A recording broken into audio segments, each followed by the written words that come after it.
అందరికీ నమస్తే. ఇవాళ బంగారాజు కంట రచించినటువంటి దుఃఖం పండుతున్న నేల అనే పుస్తకం గురించి మాట్లాడుకోవడానికి ఫేస్బుక్ లైవ్లోకి రావడం జరిగింది. ఈ ఫేస్బుక్ లైవ్ వీక్షిస్తున్న మిత్రులందరికీ నా హృదయపూర్వక నమస్కారాలు తెలియజేసుకుంటున్నాను. ఎప్పటి నుంచో బంగారాజు కంట కవిత్వం మీద మాట్లాడాలనేటువంటి ఒక అభిలాషతో, కోరికతో, ఉత్సాహంతో ఇవాళ మీ ముందుకు రావడం జరిగింది. ఈ పుస్తకం జూలైలో విడుదలైనప్పటికీ ఆంధ్రప్రదేశ్లో కానీ తెలంగాణలో కానీ ఎన్నో పత్రికలు వస్తున్నప్పటికీ, ఎంతోమంది విమర్శకులు, వ్యాసకర్తలు ఉన్నప్పటికీ ఈ పుస్తకానికి సంబంధించి నేను రాసినటువంటి ఒక వ్యాసం, తర్వాత ర్యాలీ ప్రసాద్ ఈ మధ్య నవమల్లి తీగలో రాసిన వ్యాసం తప్పితే మరి ఏ వ్యాసాలు నేను గమనించలేదు. అట్లాంటి సందర్భంలో ఇవాళ ఒక మంచి పుస్తకాన్ని కవులు లేదా విమర్శకులు మీద ఉన్నటువంటి గొప్ప బాధ్యత ఏంటంటే, ఎక్కడైనా ఒక మంచి పుస్తకం లేదా మంచి కవిత్వం కనబడినప్పుడు భుజాల మీద వేసుకొని, హృదయాల్లోకి తీసుకొని, గుండెల మీదకి ఎక్కించుకొని ఇవాళ ప్రజల్లోకి, పాఠకుల్లోకి, యువతలోకి కవిత్వాన్ని తీసుకెళ్లవలసినటువంటి అవసరం ఎంతైనా ఉంది. దాన్ని ఇవాళ ఎందుకో దాన్ని విస్మరించాం. బంగారాజు కంట బంగారం లాంటి కవిత్వం రాస్తున్నారు, మంచి కవిత్వం రాస్తున్నారు, సామాజిక బాధ్యతతో ముందుకెళ్తున్నారు.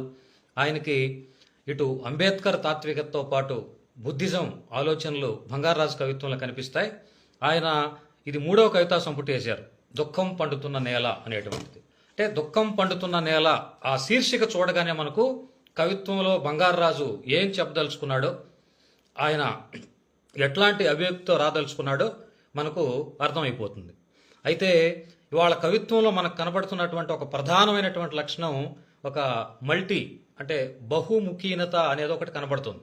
అంటే ఒకప్పుడు మనం భావ కవిత్వమో, అభ్యుదయ కవిత్వమో, విప్లవ కవిత్వమో, స్త్రీవాదమో, దళితవాదమో, లేదంటే అస్తిత్వవాద కవిత్వమో, ప్రపంచీకరణ ఇట్లాంటి అంశాలతో కవిత్వం ఆయా వాదాల చుట్టూ, ఆయా భావజాలాల చుట్టూ కవిత్వం ఒక వరవడిలో సాగిన రోజుల నుంచి ఇవాళ కవిత్వంలో మనం బహుముఖీనత వైపు వెళ్ళిపోయాం. ఎట్లా సమాజం గురించి, స్వీయ రహస్య అనుభూతుల గురించి, ఎట్లా సముద్రాల దగ్గర నుంచి ఏ విషయమైనా మనం కవిత్వ ఆవరణంలోకి ఇవాళ సిలబస్ పెరిగింది. కవిత్వం యొక్క సిలబస్ చాలా పెరిగింది. కొత్త రకాల కవులు, కొత్త సామాజిక వర్గాలు, అనేక కులాలు, మతాలు, తమ ప్రత్యేకతలు, అనేక విషయాల్ని ఇవాళ కవులు రాస్తున్నారు. కవుల సంఖ్య పెరిగింది. అయితే మనం కవిత్వానికి ఏమి ఇవ్వాలి అనే ఒక మాట పాపినేని శివశంకర్ గారు అప్పుడెప్పుడో ఒక మాట అంటారు. కవి తన కవిత్వానికి రక్తమాంసాలు ఇవ్వాలి, సొంతంగా దానికి భాషనివ్వాలి, అంతిమంగా తన ప్రాణం ఇవ్వాలి. కవితకి భావాలు, భావచిత్రాలు, అలంకారాలు ఇవ్వటం వేరు. అవి కేవలం బాహ్య నియమాలు మాత్రంగా పనిచేస్తాయి. కానీ కవి రక్తమాంసాలు హరించినప్పుడే కవిత జవజవలాడుతుంది. కవి అట్లాంటి రక్తమాంసాలను కవితకి ఇచ్చినప్పుడు ఒక మహాశిల్పం రూపొందించిన తర్వాత అంతిమంగా దానికి ప్రాణరేఖ చెక్కే శిల్పి వంటివాడే కవి.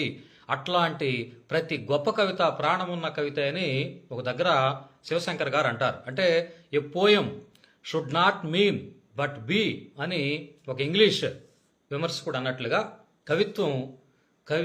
కవిత్వానికి కవి తన రక్తమాంసాలను ఇవ్వాలి. మరి బంగారాజు కంట ఎట్లా తన రక్తమాంసాలను ఇచ్చాడు అనేది మనం ఈ కవితా సభను పరిశీలిస్తే ఇందులో 46 కవితలు ఉన్నాయి. 46 కవితల్లోనూ ఇవాళ మనం కవిత్వానికి సంబంధించి కొంతమంది ప్రకృతి గురించి రాస్తారు, కొంతమంది సమాజం గురించి రాస్తారు. అట్లే మనలో ఉన్నటువంటి రకరకాలైనటువంటి భావాలు ద్వారా మనం ఏం చెప్తామంటే ప్రకృతి గురించి రాస్తే అది కవిత్వం కాదు, లేదు కేవలం సామాజికత గురించి రాస్తే అది కవిత్వం కాదు. అట్లా రకరకాలైనటువంటి ఎవరి పాఠశాల అంటే ఎవరి స్కూళ్ళు వాళ్ళకు ఉన్నాయి. ఇస్మాయిల్ స్కూల్ అని ఒకటి, లేదా భావ కవిత్వం, అనుభూతి, ప్రకృతి, చెట్టు, సముద్రం, చందమామ, వెన్నెల, ఆకాశం ఇట్లాంటిది కవిత్వం కాదు అనేటువంటి భావన కొన్ని వర్గాల్లో ఉంది. లేదా సమాజం గురించి రాసేదంతా కవిత్వం కాదు అనేటువంటి భావన కొన్ని వర్గాల్లో ఉంది. అయితే అంతిమంగా పాఠకుడు నిర్ణేత, అంతిమంగా పాఠకుడు తన ఆ ఫలితాన్ని అయితే ఇస్తాడు. కేవలం కవిని కానీ కవిత్వాన్ని కానీ మూల్యాంకనం చేసేటువంటి వ్యక్తి పాఠకుడు మాత్రమే. అతను సమాజం గురించి రాశాడా, ప్రకృతి గురించి రాశాడా అనేది పాఠకుడే తేల్చుకుంటాడు. మనం దీనికేమి పెద్ద రకరకాలైనటువంటి సైద్ధాంతికాలు సిద్ధాంతాలు ఏమి మనం చూడాల్సిన అవసరం కూడా లేదు. అయితే బంగారాజు కంట ఎట్లాంటి కవిత్వం రాస్తున్నాడని మనం పరిశీలించినప్పుడు, ఒక కవిత ఏదైనా మనం విభిన్నమైన వస్తువుతో ఒక కవితను తీసుకుంటే, అసలు వస్తువే కొత్తదైనప్పుడు ఆ కవిత అక్కడికి సగం కొత్తగా అది విజయం సాధించినట్టుగా లెక్క అయిపోద్ది. కొత్త భావాలతో రాస్తే అది పాఠకుడిని ఆకట్టుకుంటుంది. భాషలో కొత్తదనం ఉన్నా పాఠకుడిని ఆకట్టుకోవచ్చు. అటు వస్తువులోనూ భావంలోనూ భాషలోనూ కొత్తదనాన్ని చూపించినటువంటి కవి లేదా అట్లాంటి కవిత్వం చాలా కాలం నిలబడుతుంది. ఆ కవిత రాసిన కవి పాఠకుడికి ఎప్పుడూ దూరం కాడు. ఆ స్థాయికి కవి వెళ్ళాలంటే లోపల కవికి తీవ్రమైనటువంటి మదనం జరగాలి, సంఘర్షణ జరగాలి. మదనంతో, వేదనతో, ఆవేదనతో కవిత్వం రాస్తున్నటువంటి కవి బంగారాజు కంట. ఆయన అటు వస్తువులోనూ భాషలోనూ భావంలోనూ తనదైన ముద్ర వేసుకుంటూ ముందుకు పోతున్నాడు. అంటే బంగారాజు కవిత్వానికి ఉన్నటువంటి వయస్సు ఇది 3వ కవితా సంపుటి. గతంలో 2 కవితా సంపుట్లు ఆయన వేశారు, 3వ కవితా సంపుటికి వచ్చారు. గత 2 కవితా సంపుటులను పరిశీలించినప్పుడు 3వ కవితా సంపుటికి వచ్చేసరికి బంగారాజు కంట ఒక పరిపక్వత దశకు చేరుకున్నాడు. ఇప్పుడు మనం ఆధునిక మోహావేశాలు మనిషిని అన్ని దిశలు చుట్టుముట్టేశాక, లేదా ఈ వాక్యాన్ని మరో రకంగా చెప్పుకుందాం, మనిషి ఆధునిక వ్యామోహ వలలోకి తనకు తానే వెళ్ళిపోయాక కూర్చున్నాం, అందులో వెళ్ళిపోయాం మనం. పంజరం చాలా సుఖంగా ఉంది. అట్లాంటి పరిస్థితుల్లో మన చుట్టూ వాతావరణం కాలుష్యంతో పాటు డిజిటల్ కాలుష్యం ఉంది. ఇప్పుడు పెద్దగా ఏమీ రహస్యాలు ఉండవు, అంతా బట్టబయలు. అలాంటి సందర్భంలో వాస్తవ ప్రపంచాన్ని భావోద్వేగాలతో తెలుసుకుంటూ లోపలికి అన్వేషించుకుంటూ ఈ కవి 1, 2, 3 అంటూ కొన్ని ప్రమాద హెచ్చరికలు జారీ చేస్తున్నాడు బంగారాజు కంట.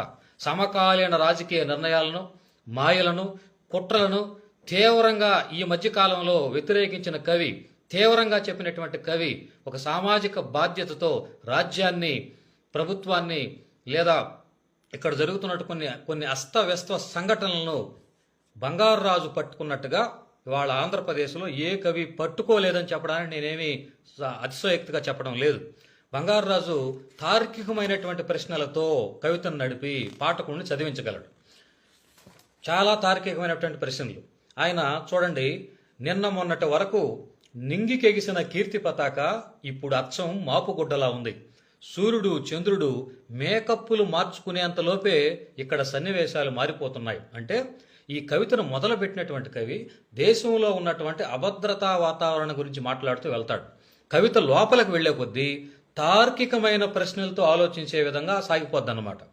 అంటే బంగారాజు కంట కవిత్వానికి మొత్తం సిలబస్, ఆయన తీసుకున్నటువంటి సిలబస్ మొత్తం సమాజమే, సమకాలీన రాజకీయాలు, సమకాలీన సమాజం, ఇదంతా బంగారాజు కంట తన కవిత్వంలోకి తీసుకున్నాడు. అంటే సమకాలీనత, వర్తమానత అనేటువంటి మాటలు మనం కొన్ని అనుకున్నప్పుడు కవి, ఇందాకే మనం అనుకున్నాం, ప్రకృతి గురించి రాసినా, వర్తమానం గురించి రాసినా, లేదా సామాజికత గురించి రాసినా, అయితే వర్తమానం గురించి చెప్పడానికి వార్తలు ఉన్నాయి కదా, వర్తమానం గురించి చెప్పడానికి పత్రికలు ఉన్నాయి కదా, వర్తమానం గురించి చెప్పడానికి వ్యాఖ్యానాలు ఉన్నాయి కదా, చర్చా వేదికలు ఉన్నాయి కదా. అట్లాంటిది బంగారాజు కంట ఏం చెప్తున్నాడు వర్తమానంలో అంటే, కవి వచనానికి కవిత్వానికి తేడా నేనేం కొత్తగా చెప్పాల్సిన అవసరం లేదు. కవిత్వానికి కవి ఇందాక అనుకున్న రక్త మాంసాలు ఇవ్వాలి. కవిత్వ భాషని కళాత్మకత మాత్రమే వేరు చేస్తుంది. కవి ఎట్లా చెప్పాలి అనుకున్నది తనొక లోపల ఒక ప్రణాళిక జరుగుతుంది. కళాత్మకతే వచనానికి కవిత్వానికి మధ్య విభజన రేఖ.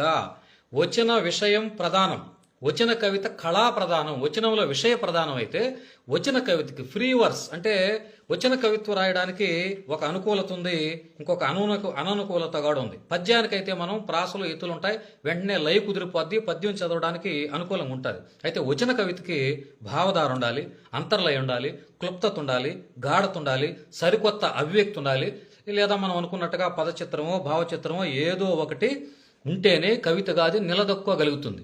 బంగారాజు కంట కవిత్వం అంతా నేను చెప్పినట్టుగా సమాజం గురించి రాశాడు, సమకాలీన సంఘటనల గురించి రాశాడు, వర్తమానం గురించి బాధపడ్డాడు. అట్లాంటి బాధని ఎట్లా చెప్పాడు? వార్తలాగా చెప్పలేదు, వ్యాఖ్యానంగా చెప్పలేదు.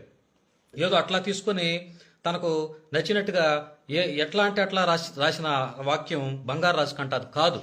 ఆ కవితకి ఏ స్వరం ఇవ్వాలి, ఏ టోన్ ఇవ్వాలి, ఆ కవిత్వానికి సంబంధించినటువంటి దానికి నిరలంకారత అవసరమా, లేదంటే అలంకారం లేకుండా రాయాలంటే తన వాక్యం ఎట్లా లోపల నుంచి వస్తే అట్లా బంగారాజు కంట రాసినట్టుగా మనకు ఈ కవిత్వం అనిపిస్తుంది.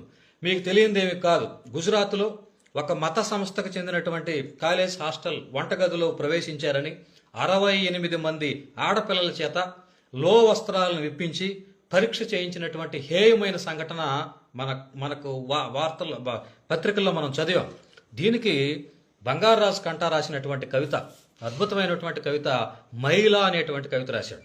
అంటే మనకు స్త్రీలకు సంబంధించి ఒక 3 రోజుల పాటు ఋతుచక్రానికి సంబంధించి వాళ్ళు దాన్ని మనం ఏం చేసామంటే పురుషాధిక్య భావజాలంతోనూ, పురుషుడికైతే మేసాలు గడ్డాలని చెప్పుకుంటాం మనం, స్త్రీకి శారీరకంగా జరిగేటువంటి ఒక వ్యవస్థని లేదా ఒక మార్పుని మనం ఏం చేసాం దాన్ని అని అంటే అది అపవిత్రంగా భావించి ఇప్పటికి 21వ శతాబ్దంలో కూడా దాన్ని అపవిత్రంగా భావించేటువంటి జనం ఈ దేశంలో, ఈ రాష్ట్రంలో ఉన్నారు. అందుకే ఆయన ఈ కవిత గురించి రాస్తూ, దాచుకోవడానికి ఇక్కడేమీ రహస్యం కాదు, సాములోరి ఇంటిలో జరగందేదో, పూజారి మంత్రంలో దొరకందేదో నీ దగ్గరే అయ్యిందట, నీ లోచెడ్డి విప్పి దేశం దండెంపై ఆరాయి అన్నాడు. అసలు ఇంత తీవ్రమైనటువంటి వ్యాఖ్యానంతో చెప్పినటువంటి కవి ఈ మధ్య కాలంలో మనం ఎక్కడా చూడలేం. ఆ అమ్మాయిలకు జరిగినటువంటి అవమానాన్ని గురించి చెప్తూ, నీ లోచెడ్డి విప్పి దేశం దండెం మీద ఆరాయి, ఎన్నాళ్ళు ఇలా నీలోంచి నువ్వు మాయమవుతావు, ఒంటిని ఒలిచి ఎంతకాలం హృదయాన్ని వాళ్ళ ఆలోచనలు కొక్కానికి తగిలిస్తావు, అవమాన భారంతో తెగిపడిన అంగాలను అతికించుకోవడానికి వాళ్ళ ఒప్పుకోల కోసం ఎన్నేళ్లు ఎదురు చేస్తావు, మొలుస్తున్న గడ్డాలు మేసాలు పవిత్రతను కొలవడానికి గర్భగుడి గొంతులు ఎందుకు మోగబోతున్నాయో అడిగే కాలాన్ని నువ్వే ఎలాగైనా పసిగట్టాలి అంటాడు. అంటే ఇక్కడ స్త్రీకి ఆ వయసు పెరిగే కొద్దీ తన సొంత అస్తిత్వాన్ని ఎట్లా స్త్రీ కోల్పోతుంది, ఆచారాల పేరు మీద, సంస్కృతి పేరు మీద ఒక వికృత రూపాన్ని బంగారాజు కంట బట్ట బయలు చేసేటువంటి కవిత మహిళ అనేటువంటి కవిత అన్నమాట. అంటే మనం ఆడబతుకు శాపంగా చిత్రించబడుతున్న సందర్భాల మధ్య నెల నెల నొప్పుల పొత్తి కడుపులో ఈ నేలను మోస్తున్నావని ఎవడు గుర్తిస్తున్నాడు అంటాడు. ఇక్కడ అంటే ఇది ఒక సంఘటన, ఒక వార్త, ఒక వ్యాఖ్యానం అయినప్పటికీ బంగారాజు కంట దీన్ని ఎక్కడ కవిత్వం చేయగలిగాడు, ఎక్కడ దీన్ని శక్తివంతం చేయగలిగాడు, ఎక్కడ ఈ కవితను పాఠకుల గుండెలో ప్రతిష్ఠిస్తున్నాడు అనే మాటను మనం కానీ తీసుకుంటే ఇక్కడ చూడండి, నెల నెల నొప్పుల పొత్తి కడుపులో ఈ నేలను మోస్తున్నామని ఎవడు అంటే ఒక స్త్రీ మోస్తున్నది పిండాన్ని కాదు, స్త్రీ మోస్తున్నది అండపిండ బ్రహ్మాండాన్ని కాదు, అదే అసలు ఈ నేలనే, ఈ భూగోళాన్నే మోస్తున్నటువంటి స్త్రీ వైపు నిలబడి మాట్లాడినటువంటి కవిగా బంగారాజు కంట ఇందులో కనిపిస్తాడు. వెర్రితనం పుట్టిన భూమి కదా, ఇక్కడ మనిషి కంటే మైలే ముఖ్యం అన్నాడు. ఎక్కడ మీకు ఏం అలంకారాలు లేవు, ఏం భావచిత్రాలు లేవు, ఏం పదచిత్రము లేదు, అయినా ఈ వాక్యం సరాసరి మన గుండెల్లో తిష్ట వేస్తుంది. ఏం మాటది, వెర్రితనం పుట్టిన భూమి కదా, ఇక్కడ మనిషి కంటే మైలే ముఖ్యం, నువ్వు ముట్టుకుంటే అన్నం మైలు పడుతుందని ఆ 3 రోజులు నీకు తిండి నిషేధించవచ్చు, నువ్వు మాట్లాడకపోయావు, కనీసం నీ శానిటరీ ప్యాడ్ల కన్నా మాటలు నేర్పించు అని. అంటే ఒక అసక్తతని, సృష్టి మూలమైనటువంటి ఆ ఋతుక్రమాన్ని, చక్రాన్ని, స్త్రీ శరీరానికి సంబంధించినటువంటి ఒక ఆత్మ గౌరవంపై మత ఆచారాల పేరు మీద జరిగేటువంటి దాడిని ఖండించినటువంటి కవి బంగారాజు కంట మహిళ అనేటువంటి కవితలో మనకు కనిపిస్తుంది. అంటే ఇట్లాంటి కవితలు విమర్శలకు కనబడం, గొప్ప గొప్ప విమర్శకులుగా పేరుగాంచిన చాలా మంది ఇట్లాంటి కవితలను ఎవరు పట్టించుకోరు, ఇట్లాంటి కవుల గురించి అసలు పట్టించుకోరు.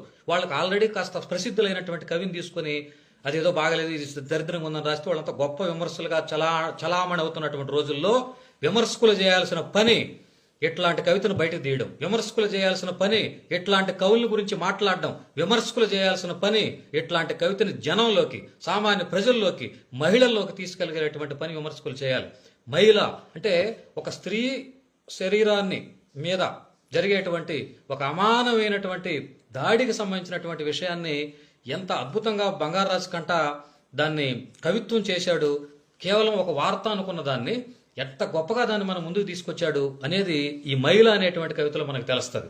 అట్లాగే ఆ స్త్రీ అంటే ఒక స్త్రీ గొంతుకులోంచి, స్త్రీ స్వరంలోంచి, స్త్రీ వైపు నిలబడి ఒక పురుషుడు మాట్లాడడం అనేది ఒక మామూలు విషయం కాదు. అట్లాగే ఆయన అమ్మ సంచి అనేటువంటి పోయం ఒకటి రాశాడు. అమ్మ సంచి ఈ బంగారాజు కంఠంలో ఉన్నటువంటి కీలకమైనటువంటి కవిత్వంలో కీలకమైన విషయాలు ఆయన స్త్రీ వైపున మాట్లాడడం. ఒక 4-5 కవితలు ఇందులో. అందుకే నేను అమ్మ గురించి, స్త్రీ గురించి, ఆ శక్తి గురించి మాట్లాడేటువంటి ప్రయత్నమే చేస్తున్నాను. అంటే ఒక మానవీయ దృక్పథంతో రాస్తున్న కవి బంగారాజు కంఠ. ఈ బంగారాజు కంఠ పాప విమర్శకులకు కనిపించడు. ఎందుకంటే ఆయన ఎవరితో ఫోన్లు చేయడు, ఎవరితో మాట్లాడు, నా గురించి రాయమని అడగడు. నిఖారసైనటువంటి విమర్శకుడు లేదా నిఖారసమైనటువంటి విశ్లేషణకర్త మారు మూల ఉన్న వాక్యాన్ని బయట తీసి ఊరేగించడం చేయాల్సిన పని. నేను కవిత్వ వ్యాప్తి కోసం కృషి చేస్తున్న వాడిని. నాకు ఒక వాక్యం నచ్చిందా గుండెల మీద వేసుకుని పడుకొని నిద్రపోతాను. నాకు ఒక వాక్యం నచ్చిందా భుజాల మీద వేసుకొని తిరగతాను, భజన చేస్తాను, కీర్తనలు పాడతాను వచ్చిన కవిత్వం గురించి. ఎందుకంటే నాకు కవిత్వం బంగారాజు కంట కవిత్వం బంగారాజు కంటే కాదు. ఎవరు ఏ వాక్యం ఒక గొప్ప వాక్యం కనిపిస్తే నేను భజన చేస్తాను, నేను కీర్తనలు పాడతానని మరోసారి ఉద్ఘాటిస్తున్నాను. అట్లాగే ఆయన రాసినటువంటి అమ్మ సంచి అనేటువంటి పోయం చూద్దాం. నువ్వు మనం మీరందరూ చూసే ఉంటారు నాతో సహా. అమ్మ స్త్రీలు ప్రసవించిన తర్వాత ఆ పొట్ట మీద ఏర్పడేటువంటి చారల గురించి 5-6 కవితలు నేను చూశాను. కాళ్ళకూరి శైలజ గారు కూడా రాశారు ఇదే వస్తువు మీద. అయితే బంగారాజు కంట ఒక పురుషుడు, ఒక మగవాడు, ఆయన ఎట్లాంటి దృక్పథంతో ఆ కవితను రాశాడు అనేది ఇక్కడ చెప్తాను చూడండి. అమ్మ సంచి అనేటువంటి పేరుతో పోయం. నువ్వు పుట్టక ముందు అమ్మ ఒక నాజూకుతనం, నువ్వు పుట్టక ముందు అమ్మ ఒక చలాకీ చిరునామా, నువ్వు పుట్టక ముందు అమ్మ ఒక ఆశల తేనెపట్టు, నువ్వు పుట్టక ముందు అమ్మ ఒక ఉరికే వాగునీరు. అంటే నా పుట్టుక ముందు లేదా నా పిల్లల పుట్టుక ముందు మా అమ్మ కావచ్చు, నా భార్య కావచ్చు, మరో స్త్రీ కావచ్చు, వాళ్ళు ఎట్లా ఉంటారు? ఉరికే ఏరుల్లాగా ఉంటారు, శల ఏరుల్లా ఉంటారు.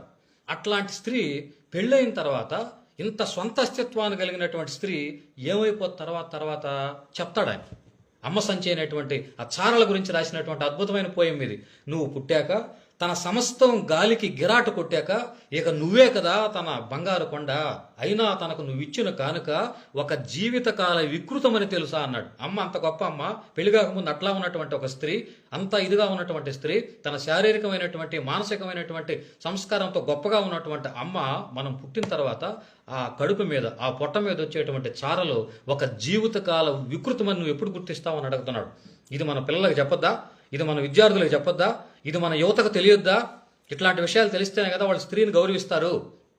స్త్రీ పట్ల ఒక స్త్రీ అంటే మనకంటే ఒక మెట్టు ఎక్కువ అనేటువంటి మాటని పురుషుడు అంగీకరించే రోజు రావాలనే ఇట్లాంటి వాక్యాలు బంగారాజు కంట తన కవిత్వంలోకి తీసుకొచ్చాడు. 10 నెలలు ఈ భూమిని మోసిన అమ్మకు తప్ప ఎవరికీ ఉండదు, కడుపుపై మాయమవని ఆ వాతల బూటా డిజైన్ అన్నాడు. వాతల బూటా డిజైన్ ఒక ఆ చారలు ఆ కవి చెప్తున్నప్పుడు అమ్మ పొట్ట మీద కనిపించేటువంటి ఆ దృశ్యాన్ని ఆ చారల్ని ఒక బూటా డిజైన్గా చెప్తాడు. అంటే అది అప్పటికే మాయం కాదు. కుచ్చెళ్లకు పైన దోగాడే ఆ కలనేత పొత్తి కడుపు మొత్తం కత్తితో చీరినట్లు నువ్వు నేను చీరే ఉంటామంటాడు. తన్ను కూడా కలుపుకుంటున్నాడు కవి ఇక్కడ. పాఠకుడితో ప్రయాణం చేసేటువంటి కవి, పాఠకుడితో పాటు తను నడుస్తూ ఉన్నటువంటి కవి. ఇదిగో నువ్వు నేను అమ్మ పొట్టనే చీరే ఉంటాం అని గుర్తు చేస్తూ పొట్టలో పిండం కొరికే కొద్దీ పచ్చి పుళ్ళు కుక్కుకున్న సంచిలా పిగిలి, అంటే ఒక ప్రసవం జరిగిన తర్వాత సాగిపోయిన చర్మం సిజేరియన్ ఘాట్లు పడిన తర్వాత అమ్మ కడుపు ఒక సంచిలా ఎట్లా మారిందనేది బంగారాజు కంట చెప్తున్నాడు. అచ్చులు రేగుతుంది. మనం తెలియక చేసిన గాయాల మచ్చల్ని దాచుకోవాలన్న ధ్యాసే లేని అమ్మ మన తప్పులను మాత్రం ఆ కడుపు సంచిలోనే దాచుకుంటుంది.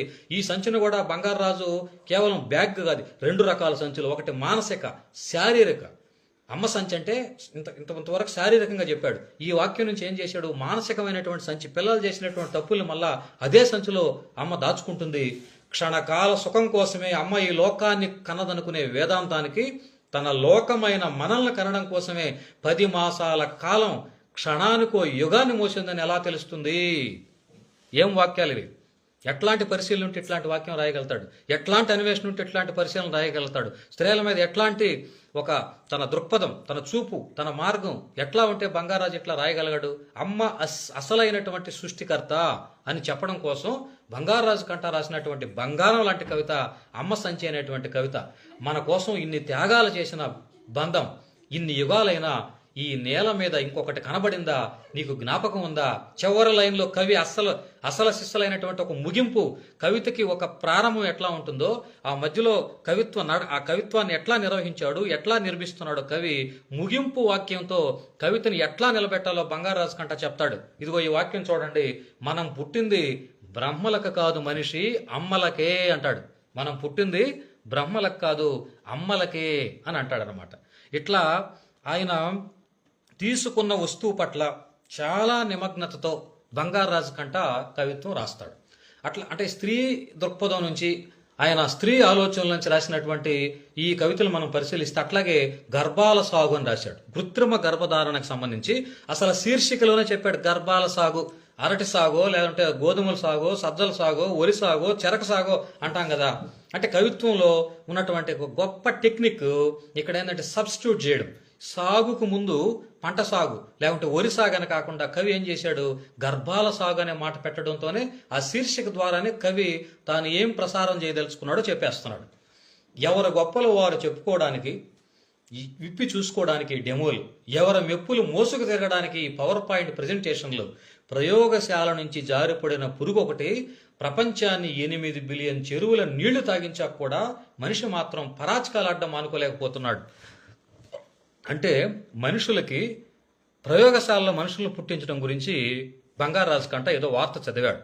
ప్రయోగశాలలో మనుషులను పుట్టిస్తాం అనే ఆ వార్తకి ప్రతిస్పందనగా రాసినటువంటి కవిత గర్భాల సాగు అన్నమాట. అంటే మనిషి ఎంత అధ్యయనం కూడా అహంకారం పెరిగిపోతున్న దశలో నేను ఏమైనా చేయగలను, నేను మనిషిని పుట్టిస్తాను అనేటువంటి అహంకారానికి ఆయన చెప్తాడు కదా, నేలకేమో ఒకటే నలత, గాలికి భయంతో చెమటలు పోస్తున్నాయి, వాతావరణం వడదెబ్బకు గురైంది, బంధాలు ప్లేట్లెట్ పడిపోయి, చూడండి ఇది కూడా సబ్స్టిట్యూట్ మెథడ్, ప్లేట్లెట్స్ పడిపోతాయి. ఏం ప్లేట్లెట్స్ పడిపోయాయి ఇక్కడ, బంధాలు ప్లేట్లెట్స్ పడిపోయి నీరసించిపోతున్నాయి, మనిషిలో నుంచి మంచి పల్స్ డౌన్ అయి మంచాన మూలుగుతుంది అంటాడు. సోయి తప్పిన ప్రపంచం కరెంట్ షాక్ గురైనట్టు వెరుచూపులేస్తోంది అని అంటాడు. ఇట్లా చెప్తూ ఇప్పుడు ప్రయోగశాలల్లో మానవ గర్భాల సాగుకు సిద్ధమవుతున్నాడు మనిషి. అంటే సాంకేతికంగా స్త్రీ విముక్తిగా చెప్తూ సహజ అనుభూతుల్ని, స్త్రీ పురుష ఉనికిని ఒక కృత్రిమ గర్భధారణ ద్వారా లేదా ప్రయోగశాలలో మానవుడిని పుట్టించడం అనేటువంటి ద్వారా ఎట్లా దాన్ని మనం కోల్పోతామని చెప్పడం కోసం అండాలు అవసరం లేదంట, పెండాలను మోయలక్కర్లేదంట, కడుపుని కోసి బిడ్డను బయటికి తీయక్కర్లేదంట, పాలిచ్చి అందాన్ని తగ్గించుకోనక్కర్లేదంట, అసలు ఆడది కానక్కర్లేదంట, మగాడు కానక్కర్లేదంట, కోడి పిల్లలు కొలిమిలో తయారవుతున్నట్టు ఇప్పుడు మనిషి వంతు వచ్చినట్టుంది. అంటే కవి ఒక తెలిసిన దాని నుంచి తెలియని దాని వైపు వెళ్తాడు, ఒక ఉదాహరణ వైపు నుంచి ఒక సూత్రం వైపు వెళ్తాడు. నోన్ టు అన్నోన్ అనేటువంటి ఒక సూత్రాన్ని పట్టుకున్నటువంటి బంగారాజు ఇక్కడ ఈ ఎట్లా మిషన్లో కోడి పిల్లలు తయారు చేస్తారో అట్లా పిల్లలను తయారు చేయడం ఏంది అని అడుగుతున్నాడు. అలాగే ఒక మాట అన్నాడు, వాళ్ళు ఆర్టిఫిషియల్ ఇంటెలిజెన్స్తో కొలతలు కొలిచి కొలత ప్రకారమే మనిషిని కనిపెడతారంట, వాడు మనిషి అవుతాడో మానవుతాడో తర్వాత తేల్చుకుందరు. కానీ చూడండి, బంగారాజు కంఠంలో పదునైన వ్యంగ్యం ఉంటుంది, ఒక సెటైర్ ఉంటుంది, ఒక అధిక్షేపం ఉంటుంది. నేను మళ్ళీ చెప్తున్నాను, ఈ మధ్య కాలంలో ఇంత అధిక్షేపం, ఇంత వ్యంగ్యం కలిగినటువంటి కవిని నేను చూడలేదు. చివరి వాక్యంలో చెప్తాడు చూడండి ఆయన, తర్వాత తెలుసుకుందు కానీ కొంచెం మీ మేధస్సును మరింత షార్ప్ చేసి దోమకాటుకు ఒక మంచి మందు కనిపెట్టండి, లోకంలో దోమల బెడద మా ఇదిగా ఉందంటాడు. అసలు నువ్వు మనిషిని మళ్ళీ కనిపెడదు, మనిషిని మళ్ళీ తయారు చేయొద్దు, ఇన్నేళ్ల నుంచి కుట్టి పెరుగుతున్నటువంటి డెంగ్యూలు, చికెన్ గన్యాలు, మలేరియాలు, బోధకాలు వస్తున్నటువంటి దోమ కాటుకు ఒక మందు కనిపెట్టవా నాయన అని చెప్పి ఒక సెటైర్తో, ఒక వ్యంగ్యంతో ఇక్కడ మనిషి అంటే నువ్వు ఒక మనిషిని తయారు చేయొచ్చు, అది బొమ్మే గాని దానికి ప్రాణం ఉండదు అంటే అని బంగారాజు కంట ఈ స్త్రీ వైపు నుంచి మాట్లాడుతున్నట్టుగా రాసినటువంటి ఒక అద్భుతమైనటువంటి కవిత గర్భాల సాగు అనేటువంటి కవిత. అలాగే మనం ఇందాక అనుకున్నాం, వర్తమానం గురించి కవి మాట్లాడుతున్నప్పుడు అంటే ఏ కవికైనా ఒక సామాజిక బాధ్యత ఖచ్చితంగా ఉండాలి. అంటే సామాజిక బాధ్యత లేని కవిత్వం కాదా అన్నా కూడా నేను ఒప్పుకోను. అది నచ్చే మనుషులు ఉన్నారు, అది నచ్చే పాఠకులు ఉన్నారు. ఆకాశం గురించో, చందమామ గురించో, సముద్రం గురించో, దరిద్రం గురించో, చెట్టు గురించో, పెట్ట గురించో, పొట్ట గురించో, దేని గురించి రాసినా సరే దాన్ని అభిమానించేటువంటి కవులు ఉండొచ్చు. అట్లాగే సమాజం గురించి, సాంకేతికత గురించి, ఇవాళ వర్తమానం గురించి, వాస్తవికత గురించి మాట్లాడిన కవి కూడా కవిత్వమే. ఇది సమాజాన్ని బాగుపరిచేందుకు ఉపయోగపడేటువంటి కవిత్వం. అంటే కవిత్వాన్ని ఎవరు రాసినా దాని ప్రయోజనం మనుషులకు ఆనందాన్నో, ఒక అవగాహనో, ఒక అవసరమైన మార్పు కోసం చేయాల్సిన ఆలోచన అందించడానికి అయినప్పుడు అది ఎంతో ఎక్కువ మందికి పాఠకులకు చేరితే అంత మంచిది. కనుక ప్రతి కవి ఇటు ఆంధ్రప్రదేశ్లోను అటు తెలంగాణలోను నీతో పాటు మరో 30-40 మందిని చదవాలి. ఆ కవిత్వం అదిగో బంగారాజు కంట ఇట్లాంటి కవిత రాశాడు, లేదా పల్లిపట్టి నాగరాజు ఇట్లాంటి కవిత రాశాడు, ఒక హరీష్ గౌడ్ ఇట్లాంటి కవిత రాశాడు, నెల్లూరులో చిన్ని నారాయణరావు ఇట్లాంటి కవిత రాశాడు, ఇప్పటికే రాస్తున్న ఏటూరు నాగేంద్రరావు ఇట్లాంటి కవిత రాశాడు, శ్రీనివాస్ గౌడ్ ఇట్లాంటి కవిత రాశాడు, దేశరాజు ఇట్లాంటి కవిత రాశాడు, అక్కడెక్కడో విజయనగరంలో ఉండే భుజంగరావు లండా సామమూర్తి, కలమట దాసుబాబు, వినోద్ కుత్తం, పాయల మురళి, సిరికి స్వామినాయుడు, చింతా అప్పలనాయుడు, ఇదిగో ఇట్లాంటి కవిత రాశారని నువ్వు ఎప్పుడు చదువుతావు? నువ్వు ఎప్పుడు మాట్లాడతావు? ఎప్పుడు కవిత్వాన్ని భుజాన వేసుకొని తిరుగుతావు? అందుకే ఒక్క మంచి వాక్యం కనబడినా కవులు చేయాల్సిన పని, విమర్శకులు చేయాల్సిన పని, కవిత్వ వ్యాప్తిని చేయాల్సినటువంటి అవసరం ఉంది. ఇట్లా పౌర సమాజం ఏ స్థితిలో ఉంది, రాష్ట్రం ఎట్లా ఉంది, దేశం ఎట్లా ఉంది, పార్టీలు ఎట్లా ఉన్నాయి, ఎట్నుంచి మనం ఎట్లు ప్రయాణం చేస్తున్నాం, దానిలో అసమానతలే ఉన్నాయి, అందులో విషాదాలే ఉన్నాయి, అందులో ఆధిపత్యాలే ఉన్నాయి, వీటి గురించి స్పష్టమైన అవగాహన కవికి ఉండాలి. ఈ స్పష్టమైన అవగాహనకి సరళమైన వ్యక్తీకరణ తోడైతే ప్రజా కవిత్వమై అది పాఠకుల దగ్గరకు చేరుతుంది అంటాడు ధర్మసైన శ్రీనివాసాచార్య గారు ఒక సందర్భంలో. అంటే మనం సమాజం గురించి, ఆ సమాజ స్వరూపం గురించి అధ్యయనం చేయాలి. కవికి కేవలం భాషాపరమైన అధ్యయనం సరిపోదు. కవి రాజకీయ, ఆర్థిక, చారిత్రక, సాంస్కృతికమైనటువంటి అవగాహనతో మాత్రమే కవి ముందుకెళ్ళాలి. అంటే కవులు కేవలం తమ వ్యక్తిగత కవిత్వేతర ప్రయోజనాల కోసమే కాక సమాజం కోసం చిత్తశుద్ధితో ఒక పౌర సమాజాన్ని నిలబెట్టేటువంటి ప్రయత్నంలో కవిత్వం పట్ల, కవుల పట్ల వారికి విశ్వాసం ఏర్పరచాలి. వాళ్ళ దాన్ని అప్పుడు మాత్రమే కవిత్వ వ్యాప్తి జరుగుతుంది అని మన ముందు తరాల వారు చాలా సందర్భాల్లో మనకు అటువంటి మాటలు చెప్పున్నారు.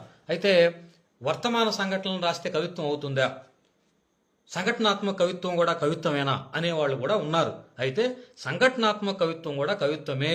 అది వార్తలా ఉండకూడదు, అది వ్యాఖ్యానంలా ఉండకూడదు, అది ఒక రిపోర్ట్ లాగా ఉండకూడదు. నన్ను కదిలించాలి, నన్ను ముందుకు తీసుకెళ్ళాలి, నన్ను నిద్ర లేపాలి, నన్ను చైతన్యవంతం చేయాలి. ఇదిగో బంగారాజు కంట ఆ పని చేస్తున్నాడు, బంగారాజు కంట అదే పని చేస్తున్నాడు. కానీ ఆయన గురించి ఎవడు ఒక వ్యాసం రాయడు, ఆయన గురించి ఎవడు ఒకటి బంగారాజు కంట ఇట్లాంటి కవిత రాశాడని ఆయన చదువుకున్నారా అని ఎవడు చెప్పడు. ఎందుకంటే మనకు తెలిసిందే ఇప్పుడు వీళ్ళు ఏమంటే ఎంతసేపు నా గురించి ఎవడు మాట్లాడతాడు, నా గురించి వ్యాసం రాయి, నా గురించి మాట్లాడు. ఈయన అందరూ కలిసి ఇదిగో పలానా పుస్తకం వచ్చింది, ఈ పుస్తకం గురించి మనం మాట్లాడుకుందాం రండి అని పిలిచే రోజు కోసం ఈ తెలుగునాడు ఎదురు చూడాలి. అట్లాంటి పరిస్థితులు వస్తాయంటే రావు. ఇవి ఒక ఆయన నాకు గుర్తింపు వద్దంటాడు, గుర్తింపు కోసం రోజు ఏడుస్తుంటాడు. అంటే కవులు కూడా మానసిక రోగులు అయిపోయినటువంటి పరిస్థితికి నేను ఈ తెలుగు రాష్ట్రాలను చూస్తున్నా. కొంతమంది కవులు మానసిక రోగులుగా తయారైపోయి వాళ్ళకి ఏం కావాలో వాళ్ళకే తెలియదు. ఒక మంచి కవిత కనబడిందా ఊరేగించు, ఉత్సవం చెయ్యి, అది కవి చేయాల్సిన పని. ఎవడి మీద రాళ్ళేద్దామా, ఒక ఏదో ఎవరో పనికి మాడలో ఒక వ్యాఖ్య పెడతారు, దాని కింద 40 మంది కామెంట్లు పెడతారు. ఏం పెట్టారో కూడా వాళ్ళకి తెలియదు. అసలు ఏం జరుగుతోంది అంటాడు ఒక ఆయన. ఎందుకు ఏంటి నీ పని? ఓ మంచి కవితను చదువుకో, ఓ మంచి కవితను ప్రచారం చేయి. బంగారాజు కంటారా రాసినటువంటి కవితల్ని 4 ప్రచారం చేయి. లేదు ఇంకో కవి ఎక్కడో చిత్తూరులో రాసినటువంటి పలమనేరు బాలాజీ కవిత్వాన్ని చేయి. లేదు నెల్లూరులో ఎవరో అవ్వారు శ్రీధర్బాబు రాసినటువంటి కవిత్వాన్ని చదువు. 4 పేర్లు తెలియదు నీకు, 4 వాక్యాలు తెలియదు, 4 పుస్తకాలు తెలియదు, నువ్వు వ్యాసాలు రాయని బయలుదేరతారు చాలా మంది, ఏదో పెద్ద పెద్ద కామెంట్లు పెడతారు. అందుకే బంగారాజు కంట రాశాడు కారకస్ అనేటువంటి సంక్షేమ పథకాల మాటన ప్రభుత్వం ప్రజల్ని ఎట్లా సోమరపోతలను చేస్తుందో కారకస్ అనేటువంటి పేరుతో. కారకస్ అంటే వెనిజులా రాజధాని. అంటే విశ్లేషకుడు కానీ విమర్శకుడు కానీ కనీసం సమకాలీన సమాజం మీద కాస్త పట్టుండాలి. పేపర్ చదవాలి, కనీసం ఫేస్బుక్ చదివితే కాదు, పేపర్ చదవాలి, వార్తలను ఫాలో కావాలి. వెనిజులా గురించి చెప్తాడు. వెనిజులా ఎంత తీవ్రమైనటువంటి ఆర్థిక మాంద్యంలోకి పోయిందో గతంలో మనం చదివాం. ఆయన చెప్తాడు, ముందు దేశం మెడలో పుర్రెలు నవ్వుతుండొచ్చు, మట్టి వాసన మొనాటని అని నేల అత్తర్లో అనుకోవచ్చు, బతకడానికి తల్లకిందులుగా తపస్సు చేయక్కర్లేదు, కష్టం చేసి కండలు కరిగించనక్కర్లేదు, పార్టీ మేనిఫెస్టోలు అక్షయ పాత్రలు అవుతున్నాయి. ఈ దేశం ఇక ముందు సోమరితనానికి శిక్షణాలయం అన్నాడు. ఈ దేశం ఇక ముందు సోమరితనానికి శిక్షణాలయం. ఇప్పటికే మనం చూస్తున్నాం. 1వ తేదీ చేస్తే ఎంతమందికి ఇవ్వాలి, ఈ వాళ్ళకి రకరకాలైనటువంటి ఏ పార్టీ అయినా సరే, ఎవరైనా సరే సంక్షేమ పథకాలు ఇచ్చేస్తే ఓట్లు వచ్చేస్తాయనేటువంటి భ్రమలో దేశం కానీ రాష్ట్రం కానీ మనం ఎంత వెనకబడిపోతున్నాం. ఎందుకింత మనం అప్పులు పాలు చేయాల్సి వస్తుంది? చదువులు అక్కర్లేని సమాజం కోసం, ఆకలి కేకల నమోదు కాని గణాల కోసం వెతకక్కర్లేదు. చెమట చుక్కల్ని కోల్డ్ స్టోరేజ్లో దాచుకొని కావాల్సినప్పుడల్లా వాసన చూసుకోవచ్చు. ఏం వాక్యాలు ఇవి! ఎంతటి అద్భుతమైన వాక్యాలు ఇవి! ఎంతటి వాస్తవికతతో కూడినటువంటి వాక్యాలు ఇవి! పాలక పక్షాలు ఇప్పుడు ప్రభుత్వాలు అనుకోవద్దు, సంక్షేమ పథకాల సూపర్ మార్కెట్లు. బంగారాజు కంట నా దగ్గరుంటే ఎగిరి గంతేసి కౌగిలించుకోవద్దును. బంగారాజు కంట నా ముందుంటే హాయిగా ఒక అద్భుతమైనటువంటి పుస్తకాల మాల కూడా తగిలించుందును. రాజకీయ నాయకులు చదవాల్సిన మాటలు కదా, ముఖ్యమంత్రులు ప్రధానమంత్రులు చదవాల్సిన మాటలు కదా ఇది. పాలక పక్షాలు ఇప్పుడు ప్రభుత్వాలు అనుకోవద్దు, సంక్షేమ పథకాల సూపర్ మార్కెట్లు. చంకలో గుద్దుకోకుండా ప్రజలారా సంబరాలు చేసుకోండి. గుడ్ గవర్నెన్స్ గిన్నెలో సంక్షేమాన్ని కలిసి నోటికి అందించవచ్చు. నోటికి అంటే ఆ సెటైర్, ఒక రాజకీయ కవిత్వం రాసేటువంటి కవి, ఒక సామాజికమైనటువంటి కవిత్వం రాసే కవికి అలంకారాలు పనికిరావు. అలంకారం ఉన్నా సరే వ్యంగ్యం, ఒక అధిక్షేపం, ఒక సెటైర్ ఎంత సమర్థవంతంగా వాడుకోవచ్చో బంగారాజు కంట కవిత్వం సిలబస్గా పనికొస్తుంది. వాళ్ళ వచ్చిన కవులకి ఒక సిలబస్గా పనికొచ్చేటువంటి కవిత్వం. ఆకాశం నుండి వానచినుకల బదులు పాదరసాన్ని తుంపర్లుగా కురిపించవచ్చు. కొత్తదనం కోసం కోకిల చేత పాప్ గీతాలు పాడించవచ్చు. ప్లాటినం రోడ్లు వేస్తానని ఏ పార్టీయో ప్రకటించవచ్చు. అక్కడ ఆగండి గాయస్ అంటాడు మళ్ళీ. చూడండి, అంటే ఇవాళ తరం మారే కొద్దీ భాష మారుతుంది, తరం మారే కొద్దీ స్వరం మారుతుంది. కవి దాన్ని పట్టుకోవాలి. నువ్వు అట్లాగే రాస్తానంటే కుదరదు. ఆగండి గాయస్ అన్నాడు. చూడండి మధ్యలో ఎంత మంచి ఆ మాట గొప్ప మాట కాకపోవచ్చు, కానీ కనెక్ట్ చేస్తుంది, పాట కుడత కలుపుతుంది. మరో అడిగేస్తే మనకు వెనీజులా కనిపించవచ్చు. కాల్చి పడేసిన సిగరెట్ పేక్ కోసం తన్నుకు చస్తున్నారు. చిన్న బ్రెడ్ ముక్క కోసం చెల్లెలు ఒళ్ళముకుంటున్నారు. అమ్మడానికి టూత్ పేస్ట్ లేదు, కొనడానికి చేతిలో చిల్లి కావలేదు. ఇప్పుడు అది అచ్చం కారకస్సలా ఉంది అన్నాడు. అంటే వెనీజులా పరిస్థితిని అడ్డం పెట్టుకొని రాబోయే రోజుల్లో మన పరిస్థితి ఏందో బంగారాజు కంట మన కంటి ముందు చూపిస్తున్నాడు. మన కంటి ముందు ఎట్లా ఇది కాబోతుంది అనేది చెప్పడం కోసం. అంటే ఇట్లా ఆయన అనేకమైనటువంటి రాజకీయ కవితలు, చాలా గొప్ప రాజకీయ కవితలు ఇందులో రాశాడు. కరోనా కాలం దృష్టిలో పెట్టుకుని ఆయన రాసినటువంటి వాక్యాలు కానీ చూస్తే అసలు ఎంత గొప్ప వాక్యాల్ని, ఇట్లాంటి పుస్తకాల్ని మన వాళ్ళు ఎందుకు చదవరు, ఎందుకు విశ్లేషణలు రాయరు? వలస కార్మికులను పోతూ పోతూ దేశం నడిచిపోతుంది అంటాడు. దేశం నడిచిపోతుంది అనేటువంటి మాట వాడాడు. ఎంత ఒకే ఒక మాటలో తాను ఏం చెప్పదలుచుకున్నాడో హాయిగా చెప్పేశాడు అనమాట.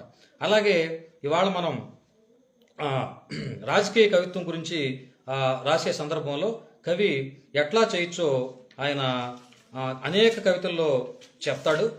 ఇంకొకటి రెండు కవితలు కూడా మీకు నేను చెప్పేటువంటి ప్రయత్నం చేస్తాను. ఆ తర్వాత గణతంత్రం అని privatization.india.com అనే పోయం ఉంటుందన్నమాట. privatization.india. ఇవన్నీ రాజకీయ కవితలు. ఆయన చెప్తాడనమాట, ఈ రాజకీయం మాటన లేదా ప్రభుత్వాలు అభివృద్ధి మాటన ఏమైపోతారంటే నీ మూల్యం పోయింది, నోటి మాటేగా, కోటాను కోట్ల జనాలకి ఇది ప్రాణ సంకటం. అంటే మనం విశాఖ హుక్కు ఇట్లాంటి ప్రైవేటీకరణ చేస్తున్నారు కదా, దాన్ని చెప్పడం కోసం privatization.india.com అనే శీర్షికతోనే కవిత రాశాడు. నదులు, సముద్రాలు, అడవులు, ఆకాశం ఇట్టా ప్రైవేటీకరణ పాలసీల చాప కింద నీరు పోను పోను ఎక్కడ పడితే అక్కడ సలసలా కాగుతున్న రక్తం చుక్కలు ఫౌంటైన్లా చిమ్ముతాయేమో. పుల్లా పుల్లా పేర్చుకున్న పెట్టగూళ్ళు గాలి దుమారానికి గల్లంతకపోవడం ఎక్కడన్నా చూసావా? పెట్టపడే శ్రమ, దాని ఆశలు ఏమైపోవాలా? నీ పాటికి నువ్వు నిర్ణయాలను నేల మీద జల్లేసిపోతే నీటి కట్టే దేవుడు చెప్పు అని ఇట్లా. అంటే ఒక రాజకీయ నాయకుడిని ఆయన ప్రశ్నించేటువంటి విధానం అనమాట. ఎట్లా ప్రశ్నించాలనేది ప్రశ్నిస్తాడనమాట. అట్లా చెప్తూ ఏ కార్పొరేట్ మంత్రగాళ్ళలో నీకు చేతబడి చేసినట్టున్నారు స్వామి, ఏమేమో పేలుతున్నావు, రేపు పొద్దున అధికార పీఠం అద్దెకిచ్చి పాలన కూడా ప్రైవేటీకరణ అంటావా ఏంది? నీ పాసుగాల మాలోవాడివి దొరికేవే, మాలావాడివి దొరికేవే. privatization.india.com అని ఈ దేశం మెయిల్ ఐడి మార్చేస్తున్నట్టున్నావుగా అంటాడు. అని ఎంత వ్యంగ్యంగా చెప్తున్నాడు చూడండి కవి. ఈ కాలపు కవికి వ్యంగ్యం చాలా అవసరం. ఎందుకంటే వాళ్ళ తరం మారిపోయింది. నువ్వు 30 లైన్లు 70 లైన్లు రాస్తానంటే చదివేవాడు లేడు. ఒక్క నిమిషం 20 సెకండ్ల రీలు నచ్చకపోతే అట్లా పైకనేసేటువంటి తరం వచ్చినప్పుడు నీ స్వరాన్ని మార్చుకోవాలి, నీ భాషను మార్చుకోవాలి, నువ్వు చెప్తున్న విధానాన్ని మార్చుకోవాలి. దానికి ఉదాహరణ, ప్రత్యక్ష ఉదాహరణ బంగారాజు కంట చెప్తాడు చూడు. ఈ దేశం మెయిల్ ఐడి మార్చేస్తావేమో, పాలన మరీ భారం అయితే చెప్పబ్బా, మోసేయడానికి 100 కోట్ల మంది సిద్ధంగా ఉన్నారంటాడు. పాలన నీకు అంత కష్టమైతే చెప్పు. అంటే బంగారాజు కంట కూడా ఒక ఉద్యోగి, ఆయన ఏం ప్రభుత్వానికి భయపడలేదు. ఆయన ఏం చెప్పదలుచుకున్నాడో దాన్ని చాలా రాజకీయం అమర్ రహే అంటాడు ఒక చోట. అసలు రాజకీయం కరోనా కాలంలో జరిగినటువంటి రాజకీయం అమర్ రహే అనేటువంటి పేరుతో ఆయన రాశాడు. అంటే తాను ఇక్కడ తన ఆధిపత్య మార్గాలను కానీ అస్తవ్యస్త దిశలను కానీ బంగారాజు కంట గమనిస్తున్నాడు. గమనించి దుప్పట కప్పుకొని పడుకొని నిద్రపోవడం లేదు. బంగారాజు కంటాకి ఇట్లాంటి సంఘటనలు చూసినప్పుడు నిద్ర పట్టదు. అతను వాక్యం అవుతాడు, అగ్నిపర్వతంలో పేల్తాడు. అందుకే అన్నాడు చరిత్రతో మాకేం పని అన్నాడు. ఈ మధ్య పాఠాలు మార్చాలి, పాఠాలు తీసేయాలి, కొన్ని పాఠాలను తీసేస్తున్నాం. వాస్తవానికి చరిత్రను చదవకపోతే నువ్వు మనిషివి కాదు. చరిత్రని, సమాజాన్ని, గతంలో జరిగినటువంటి ఆర్థిక విషయాల్ని చదవకపోతే అసలు మనిషే కాదు. మనుషులను కాకుండా చేయడమే ఈ నాయకుల యొక్క అవసరం అన్నమాట. మనం మనుషులు కాకూడదు. మనం ఎప్పుడు ఫోన్ చూసుకొని టెక్నాలజీ పేరు మీద రకరకాలు చూసుకుంటా గడిపేయాలి. చరిత్ర మనం చదవకూడదు. కొత్త విషయాలు మనం తెలుసుకోకూడదు, పాత విషయాలు వాడకూడదు. ధృవీకరణలు అడిగారు, నిర్ధారణలు అడిగారు. అందుకే బంగారాజు కంట అంటాడు, కామధేనువు కావలసినన్ని పాలిస్తా ఉంటే, నమ్మిస్తా ఉంటే ఇంటెనక పాడిగేదిచ్చే పాలు పావుసేరంటావేంది? అక్షయ పాత్రలో అన్నం అదే పనిగా ఊరతా ఉంటుందని మేము చెబుతా ఉంటే పేదోడి సత్తుగినులో పాచిమూతకు దిక్కు లేదంటావేంది? ఇప్పటికే కష్టపడి చరిత్ర తలనరికి మొలకి మొలదీసి ముఖానికి అంటిస్తావేంది? చీరగట్టి సింగారిస్తావంటావేంది? అసలు చరిత్రతో మాకేం పని?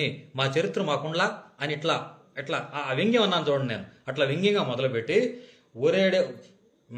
ఓరేడెవడరా సర్జాన్ మార్షల్ అంట, ఉన్నోడు ఉన్నట్టుండక ఇండస్ వ్యాలీ సివిలైజేషన్ అనే తవి తీస్తా ఉన్నాడు. ఒబ్బిడిగా పేర్చిన కట్టుకథలన్నీ ఒక సంస్కృతిగా నిర్మించుకుంటూ ఉంటే నిజాలను మేము ఒప్పుకుంటామా ఏమి? మనుషులంతా దేవుడికే పుట్టారనే దేశాన్ని ఒప్పించడానికి యమయాతన పడతా ఉంటే ఈడెవడో డార్విన్ అంట జీవ పరిణామ సిద్ధాంతాన్ని చెబుతా ఉన్నాడు. అట్టాంటోంటే మాకేం పని? అందుకే పుస్తకాల్లోంచి పీకి పారేస్తోండ్లా అన్నాడు. ఎక్కడైనా మనకి ఇది కవిత్వం అనిపిస్తుందా? కానీ కవిత్వమే, ఈ కాలం కావలసినటువంటి కవిత్వమే. ఇంతాక నాకు వ్యంగ్యం, సెటైర్, సూటిగా గుండెలకు బాణం తెచ్చినట్టుగా బంగారాజు కంట వ్యాఖ్యానం తీస్తున్నాడు. నిన్న మీదగా నేడు, నేటిని దాటుకుంటూ రేపటి అంచుల దాకా మంత్రం చదివి సంధించిన బాణం వెలుగులు పూయిస్తుంది చెప్తా ఉంటే ఈ థామస్ అల్వా ఎడిసన్ ఒకడు బల్బును చూయించి మంత్రశక్తిని నిర్వీర్యం చేస్తా ఉంటే ఎట్టొప్పుకుంటాం? చీకట్లో మగ్గేదానికైనా సిద్ధమే కదా అంటాడు. ఎంత సెటైర్ ఇది! అంటే సైన్స్ అండ్ టెక్నాలజీ పేరుతో మనం ముందుకెళ్తున్నటువంటి ఈ కాలంలో ఇవన్నీ వద్దు, మనం వెనక్కే వెళ్ళిపోదాం, వెనక చూపు, గో బ్యాక్ టు నేచర్ అనేటువంటి మాట రూసో అంటాడు. గో బ్యాక్ టు వేదాస్ అనేటువంటి మాట అన్నారు. అయితే వేదాల్లో ఉన్న విజ్ఞానాన్ని తప్పని నేను కూడా అన్నాం.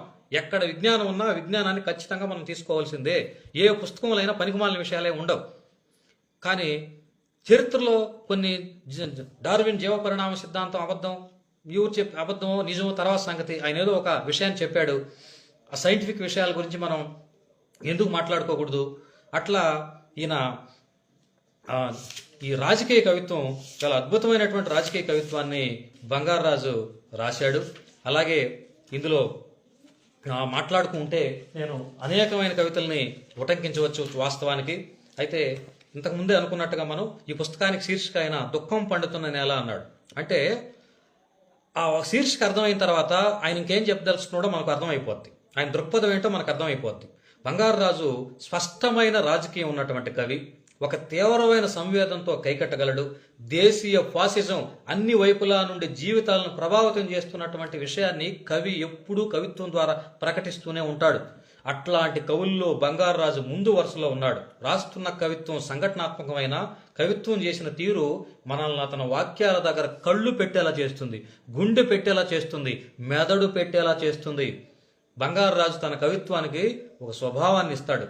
ఏ కవితకి ఏ స్వరం కావాలో అది ఇస్తాడు. ధిక్కారం పలకాల్సిన చోట బంగారాజు ధిక్కారమే పలికాడు. వ్యంగ్యం అవసరమైన చోట బంగారాజు వ్యంగ్యంగానే మాట్లాడాడు. మానవీయ స్వరం అవసరమైన చోట మానవీయంగానే మాట్లాడాడు. ఎన్ఆర్సీ నేపథ్యంలో ఆయన ధృవీకరణ, నిర్ధారణ లాంటి రెండు కవితలు రాశాడనమాట. ఎన్ఆర్సీ నేపథ్యంలో నిర్ధారణ అనేటువంటి కవిత కానీ, ధృవీకరణ అనేటువంటి కవిత కానీ, అవి రెండు చాలా గొప్ప కవితలు. ఆయన చెప్తాడనమాట, లేదు కాదు అంటే దేశానికి ఇప్పుడు డిఎన్ఏ టెస్టులు చేయించండి. ఈ నేలకు మొలిచిన చుక్కలెవరో, దొడ్డిదారిని ఎగబడ్డ పరాయి కుక్కలెవరో ఖచ్చితంగా తేలిపోతుంది అంటాడు. 70 ఏళ్ళు ముందుకు కాదు, ఇంకా ముందుకి లోపలికి వెళదాం. సింధు మైదానం చాళల్లో చెల్లిన విత్తనాలు ఎవరివి? మొహంజాదారా మృత్యుదిబ్బల మీద పూడ్చిపెట్టిన పీనుగుల్లో ఎవరున్నారు? ఖాళీ బంగంలో కాల్చిన నల్లగాజులు ఎవరివి? లోతాల్ రేవు పట్టణంలో వర్తకం జరిగినప్పుడు నువ్వెటువైపు ఉన్నావు? నాగరికత నిర్మాణానికి రాల్చిన చెమట చుక్కల్లో నీ భాగం ఎంత? అంటే ఇది మనకు శ్రీశ్రీ కవితను గుర్తు చేయొచ్చు. అయినప్పటికీ నీకేదీ కాని నేల మీద నీ పెత్తనం చూస్తుంటే వెనకటికేదో సామెత గుర్తుకొస్తుంది. ఆనవాళ్లు ప్రూఫ్లు చూపాల్సింది మేం కాదు. సివిలైజేషన్ చివరకంటూ సాగిన మహాప్రయాణంలో నీవి కాని, నీ వాళ్లవి కాని అడుగులు వాటి జాడలేమన్నా ఉంటే పట్టుకురా. ముందు నీ పౌరసత్వాన్ని నిర్ధారిద్దాం అన్నాడు. పాలకులకి వేసేటటువంటి, పాలకుల్ని ప్రశ్నించేటువంటి కవిత్వం. అందుకే శివారెడ్డి మనం కవులు ఏం చేస్తారు చెప్తాడు. కవులు ఏం చేస్తారు? చేతుల్లోకి ఇంత మట్టి తీసుకొని ప్రభుత్వాన్ని శపిస్తారు అన్నాడు. అట్లాంటి వాక్యానికి నిర్ధారణ, అట్లాంటి వాక్యానికి ధృవీకరణ బంగారాజు కంట రాసినటువంటి నిర్ధారణ కవిత్వం అన్నమాట. అలాగే ఆయన రాసినటువంటి కరోనా కాలంలో రాసిన 5-6 కవితలు అద్భుతమైనటువంటి కవితలు, ఆ కాలానికి కావలసినటువంటి కవితలు, ఆ కాలంలో రావాల్సినటువంటి కవితలు. కవి కాలాన్ని రికార్డు చేస్తాడు, కాలాన్ని నమోదు చేస్తాడు, లెక్కల్లో కాదు కవిత్వం లెక్కల్లో ఆ లెక్కల్ని సరిచేసినటువంటి కవి బంగారరాజు కంట. ఆయన అంటాడు ఇచ్చటంతా క్షేమం అన్నాడు. అసలు శీర్షిక నుంచే అతని కవిత్వం మొదలైపోద్ది.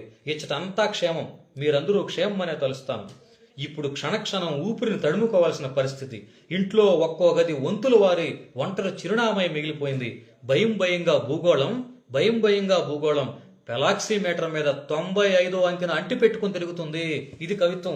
కవి భాషని ఇందాక చెప్పుకున్నట్టే మనం అక్కడ మాండలికం అవసరమైతే మాండలికం, స్థానికత అవసరమైతే స్థానికత, ఒక పాలిష్డ్ భాష అవసరమైతే పాలిష్డ్ భాష, కవిత్వ చిత్రిక పట్టడం, పొయిటిక్ సెన్స్, పొయిటిక్ లాంగ్వేజ్ని ఎట్లా కవిత్వంలోకి తేవాలో ఇందులో చాలా వాక్యాలను నేను ఉదాహరణగా చూపించవచ్చు అన్నమాట. ఇప్పుడు ఈ దేశం అచ్చంగా 100 కోట్ల పడకల ఆసుపత్రి అన్నాడు. ఏం వాక్యం అది? ఇప్పుడు ఈ దేశం అచ్చంగా 100 కోట్ల పడకల ఆసుపత్రి అని రాసినటువంటి కవి బంగారరాజు కంట. కరోనా కాలంలో ఆక్సిజన్ కోసం పడకలు లేవని, దేశంలో బెడ్డలు లేవని, బిడ్డలు చచ్చిపోతున్నటువంటి పరిస్థితుల్లో దేశం గురించి ఎట్లాంటి ఇప్పుడు ఈ దేశం అచ్చంగా 100 కోట్ల పడకల ఆసుపత్రి. ఇప్పుడు ఈ దేశం బార్లా తెరిచిన శవాల కొట్టం. ఇప్పుడు ఈ దేశం అతిపెద్ద శ్మశాన వాటిగా ఎవరికి వారు చడివి చప్పుడు లేకుండా క్రతువులను కాలదన్ని కాలిపోతూ బతికిపోతున్నారు. కాలం మాత్రం ఎక్కడికక్కడ తుంపలై తెగిపోయి మళ్ళీ అతుక్కుని పరిగెడుతున్న మాయావిలా ఉంది. ఇచ్చటంతా క్షేమం, మీరు కూడా క్షేమం అనే తలుస్తాను అంటాడు. చూడండి ఎంత అద్భుతమైన వాక్యాలు ఇవి. గోడల మీద రాసుకోవాల్సిన వాక్యాలు కదా. కరోనా కాలంలో మనం అనుభవించినటువంటి దాన్ని తన వాక్యంలోకి ఎంత గొప్పగా రాసుకొచ్చాడు అనేది మనకి ఇక్కడ తెలుస్తుందన్నమాట. ఇట్లాగే ఆయన అనేకమైనటువంటి కవిత్వల్ని స్వతంత్రం అంటే ఒక అద్భుత ద్వీపం కాదు, స్వతంత్రం అంటే ఒక సొంత ఆలోచన, స్వతంత్రం ప్రవరాక్యుడి పాదాలకు పూసినటువంటి పాదలేపనం కాదు, స్వతంత్రం మనకు మనం ఇచ్చుకున్నటువంటి ఒక దొరికినటువంటి ఒక ఊతమని, నేలంతా చెదపురుగులే గింజ మొలకెత్తడం మానేస్తుందా అంటాడు. అంటే రాజకీయ నాయకుల్లో చెదపురుగులు పేడ పురుగులు ఉన్నా సరే నేలలో చేడ పురుగులున్న గింజలు మొలకెత్తినట్టుగా మనం కూడా ఖచ్చితంగా ఒక అన్యాయాన్ని, ఒక కుట్రని, ఒక కుతంత్రాన్ని, ఒక మూఢనమ్మకాలని మాడు వాయించాల్సిన అవసరం ఉంది.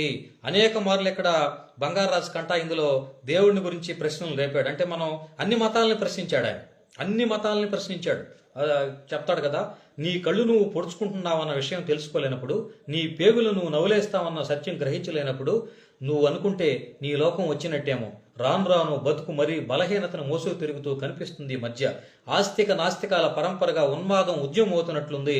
జొమాటోలో ఆర్డర్ ఇచ్చిన టొమాటో సూప్ మాదిరి ముక్తి ఇప్పుడు ఒక డోర్ డెలివరీ ఐటమ్ అన్నాడు. చూడండి ఎంత అదే భాషను పట్టుకోవడం అంటే. జొమాటోలో ఆర్డర్ ఇచ్చిన టొమాటో సూప్ మాదిరి ముక్తి ఇప్పుడు ఒక డోర్ డెలివరీ ఐటమ్. అప్పుడెప్పుడో గజ్జల మల్లారెడ్డి తెలుగునాట భక్తి రసం తెప్పలగా పొర్లుతుంది, డ్రైనేజీ స్కీమ్ లేక డేంజర్గా మారుతుంది అన్నాడు. అట్లాంటి వాక్యమే అన్నమాట ఇది. ఇట్లా మనం గోడకు వేలాడదీసిన ఉన్నత విద్య అనే చిత్రపటం మీద విషపు బల్లి మెటకరిస్తున్న ఉండ చుట్టిన కాన్వకేషన్ గౌన్ మీద మూడ సాలీడు గూడెలుతున్నట్లు వాతావరణం అంతా ఒక్కటే మానసిక దౌర్బల్యాల చిత్తడి అన్నారు. అంటే చదువుకున్న వ్యక్తులు ఆ మదనపల్లిలో జరిగినటువంటి ఒక సంఘటన, కూతురుని చంపేస్తారు కదా, ఆ సంఘటన గురించి రాసినటువంటి కవిత అన్నమాట ఇది.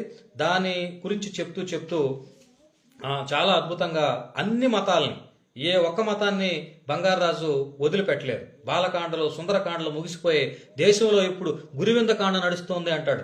దేవుడిగా చలామణి అవుతూ దేవుడిని నేను కాదు ఇంకొకనారంటే నేనే దేవుడని, నేనే జీసస్ అని, ఎర్ర సముద్రం 2గా చీలడం, యమునా నది దారి వదలడం, ప్రేయర్ ఆయిల్తో పవరంతో విభూతి నీళ్ల మహత్యంతో నమ్మినోడికి నమ్మినంత అని చెప్పి మెడలో పురిల దండ, ఒంటికేమో 100 చేతులు, దేవుడంటే ఇట్లా ఉండాలా, 3 చేపలు 5 రొట్టెలు 5,000 మందికి పంచివ్వడంతో కనిపెట్టేమి, ఇట్లా చెప్తూ వస్తాడనమాట. వాళ్ళకి చెప్పండి సర్వమత సారం ఒక్కటే, సర్వంతర్యామి ఒక్కడే, నమ్మకం కుదరకపోతే అసలు దేవుడే లేదని ప్రకటిద్దామంటాడు.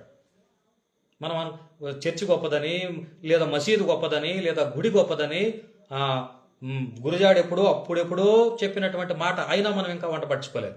ఇప్పటికీ 21వ శతాబ్దంలో కూడా చాలామంది పిల్లలు బడికి పోవడం మానేసి అంటే పరీక్షలు వస్తున్నాయంటే గుడి చుట్టూనో చర్చి చుట్టూనో మసీద్ చుట్టూనో తిరగడం, పుస్తకం పట్టుకొని కూర్చుంటే పాస్ అవుతాం అనేటువంటి సాధారణ విషయాన్ని తల్లిదండ్రులు నేర్పించలేకపోతే పలానా ముక్కు వస్తామనో, పలానా దగ్గరకు వస్తామనో, వెంట్రుకలు ఇస్తామనో, కొబ్బరికాయ కొడతామనో, తలకాయ కొడతామనో, అట్లే మనం ఒక ప్రయత్నం, భగవంతుడు ఉన్నాడో లేదో అది వారి వారి వ్యక్తిగత విషయం, వారి వ్యక్తిగత నమ్మకం. భగవంతుడు అనేది వ్యక్తిగత నమ్మకం.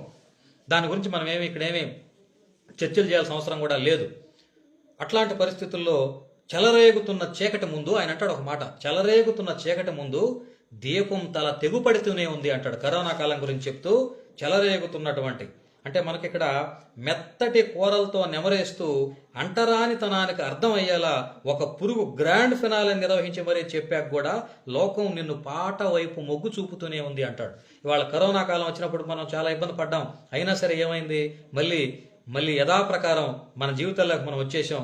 మన భయాలు మనం పోయే, దేశం నడిచిపోతున్నటువంటి సంఘటన గురించి మనం అప్పుడు చాలామంది దేశం నడిచిపోతుంది అని వలస కార్మికుల మీద రాశారు. కానీ బంగారాజు కంట చూపు చాలా స్పష్టంగా ఉంటుంది, చాలా తమాషాగా ఉంటుంది, చాలా ఆవేదనతో పాటు ఇందాక అనుకున్నట్టుగా వ్యంగ్యంతో ఉంటుంది అన్నమాట. ఆయన చెప్తాడు ఒక దగ్గర, పరామర్శలు కనుచూపు మేర కనపడకుండా ప్యాకేజీ వాసనలు జ్వరబడిన అవే దారులు గుండా లక్షల కోట్లు వెదజల్లుతున్న ఊరడింపులు ఊసెత్తకుండా తడిసిన బాధలను తట్టలో సర్దుకొని దేహాల ముఖ చిత్రమై దేశం నడిచిపోతోంది. 7 రాత్రులు 7 పగళ్ళు ఎడతెగక నడిచిన పేదరాశి పెద్దమ్మ కథలోని ఏదో పాత్రలా కళ్ళ ముందు ఇన్ని పగళ్ళు ఇన్ని రాత్రులు సాగుతున్న కథ ఇప్పుడు అందరం ప్రేక్షకులమే. చెమట చుక్కల్ని సొంతూళ్లకు చేర్చడానికి ఏర్పరిచిన చెదురు ముదురు సౌకర్యాల నడుమ నిర్లక్ష్యం డలలోంచి జారి దేహాల్ని మోసుకుంటూ దేశం నడిచిపోతుంది. పగిలిన నేలలాంటి పాదాలు కార్చిన నీళ్లు ఎర్రగా ఉంటాయని, వలసల వరదకెప్పుడు దారులన్నీ రక్తం మడుగులవుతున్నాయని ఎవరికి చెప్పాల్సిన అవసరం లేదు. ప్రపంచ పురోగమన పుటీజీల్లో రోడ్లంతా దేహాలతో దేశం బారులు తీరి నడుస్తున్నది కాదనలేని నిజం. ఊరికి కూతవేట దూరంలో ప్రాణాలు విడిచిన ఆ వలస కూలీకి ఇప్పుడు ఏం సమాధానం చెబుతాం? నడుస్తూ ఇది అసలైన వాక్యం. బంగారాజు కంట ముగింపులు చాలా అద్భుతంగా ఉంటాయి. నడుస్తూ నడకదారిలో పురుడు పోసుకున్న చంటోడు దగ్గర దేశం గురించి ఏం దాయగలం అంటాడు. ఏం వాక్యాలు ఇవి? ఇట్లాంటి వాక్యాలు మన విమర్శకులకు కనిపించవు పాపం. ఇట్లాంటి వాక్యాలు మన వాళ్ళకి ఎవరికి కనిపించవు. మన వాళ్ళకి శంకర గోపాల్ కనిపిస్తాడు, అనిల్ డానీ కనిపిస్తాడు, శ్రీరామ్ పుప్పాల కనిపిస్తాడు, లేదంటే పల్లిపాటి నాగరాజు కనిపిస్తాడు. ఈ బంగారాజులు కనిపించరు. లేదు, ఇట్లాంటి వాక్యాలు ఉన్నాయి, వెతుకు పట్టుకో. ఎందుకు 4 పుస్తకాలు పట్టుకొని కూర్చుంటారు? ఇట్లాంటి కోసూరు రవికుమార్ దాపలు రాశాడు. కోసూరు రవికుమార్ దాపలు అనే పుస్తకం రాశాడు. ఎంతమంది చదివారు తెలియదు.